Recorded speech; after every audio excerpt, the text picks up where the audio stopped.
Call it a grand reopening deja vu. The Smoke Jazz and Supper Club is back and better and bigger than ever. And who should perform first? 87-year-old saxophone legend George Coleman, who played at the debut opening of the club back in 1999. We've been waiting for this for a very long time, and it's as the months went on, it was just we couldn't wait. It was a great feeling to get the doors open. Club owners, husband and wife team Paul Stash and Molly Sparrow Johnson sat down with me to talk about the club and how good it feels to be fully reopened following the pandemic shutdown. It was scary. There was so much uncertainty. We thought we'd be open again in 2 weeks, and obviously that wasn't the case.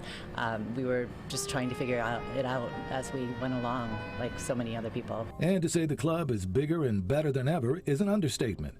With the purchase of 2 adjacent spaces, the club was expanded to include a full-service bar, and the kitchen was moved to the basement. And for Paul and Molly, the club is literally a labor of love and each other. Fresh from his hometown of Berlin, Stash, a jazz lover, took a job as a dishwasher here in 1992 when it was Augie's Jazz Club. When I moved to New York, I moved into this neighborhood, and I came here pretty much every night, and I needed a job. So I asked the owner to give me a job. I was looking for a bartending job or serve tables. He didn't have anything available. So my first job here actually was as a dishwasher. I kept wearing him down. I was like, all right, fine. If you really want a job, you go help Caesar in the kitchen. So I was in the kitchen for a while. Eventually became a bartender. So we've been in these 4 walls for a while. And after he and a business partner bought the club and renamed it Smoke in 1999, Molly came to work there as a waitress and bartender. That's when the two met. I had a knee surgery. I was originally a ballet dancer, and I needed to pay my rent, so I learned how to bartend. Got a job here, so we were friends for a long time. We've worked together as friends. We worked together while dating.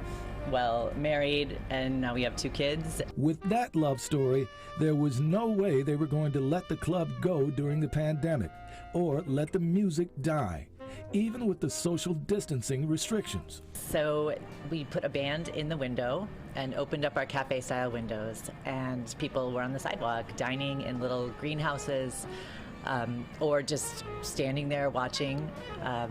It was clear to us from those sidewalk concerts that our goal had to be open somehow because people really wanted the music. It was in the fall of 2020 when we did the sidewalk dining, and we did live streams throughout the summer of 2020 where it was just a band in here with our tech crew. It was a difficult time.